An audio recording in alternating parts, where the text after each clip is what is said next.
Hello everyone, welcome back to my channel. And तुम्हाला माहितीच आहे की मी करत आहे टिफिन सिरीज चॅलेंज. सो आज आहे 3rd episode of my channel. आणि आज उशीर झाला उठायला, त्यामुळे काहीच सुचत नव्हतं काय बनवावं. फ्रीजमध्ये पाहिलं तर माझ्याकडे आदल्या रात्रीचं होतं इडली बेटर. मग मी केला मिनी उत्तप्पा.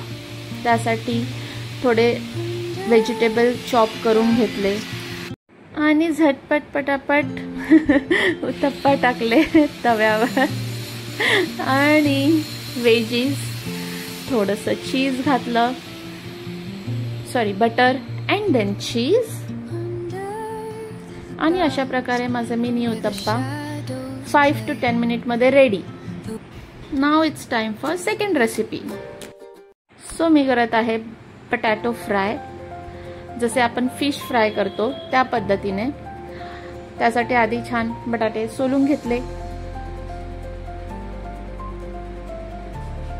आणि मी ह्याचे कापा करून घेतले आहेत, जसे आपण फ्रेंच फ्राईजचे करतो. छान धुवून घेतले, वॉटर ड्रेन, अँड देन त्याला मसाले लावून ठेवले, लाईक हळद, मीठ, मसाला. आणि ते एक 5 मिनिटसाठी झाकून ठेवले. आणि हे मॅरिनेट होईपर्यंत त्याला लागणारी कोटिंग तयार केली. जसं मी म्हटलं, आपण फिशला जी कोटिंग घेतो तीच मी रेडी केली आहे. त्यामध्ये घेतला आहे रवा, तांदळाचं पीठ, ओके, यामध्ये मी बेसन देखील ॲड केलं आहे. देन हळद, मीठ, मसाला जे आपण घेतो ते, आणि ते छान कोटिंग करून फ्राय करून घेतले आहे. आय नो, हे पाहून तुम्हाला फिशची आठवण येत असेल, but no, it's potato.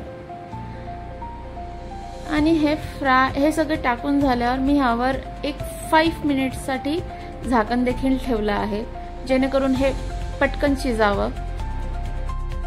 And see, it's almost ready. हे देखील छान कुरकुरीत होतात. So you can try this for tiffin and it taste so yummy by the way. So अशा प्रकारे माझा tiffin is ready. Some oranges, uttappa, mini uttappa,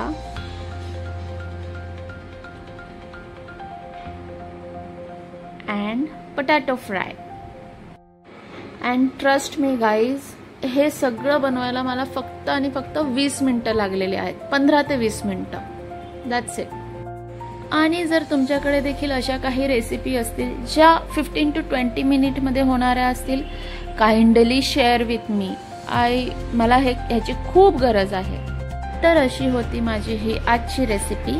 next recipe पाहण्यासाठी stay tune and please subscribe my channel.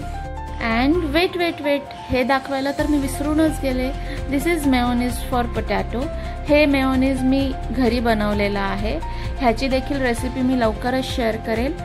Till that time, stay happy, enjoy your day. Bye bye.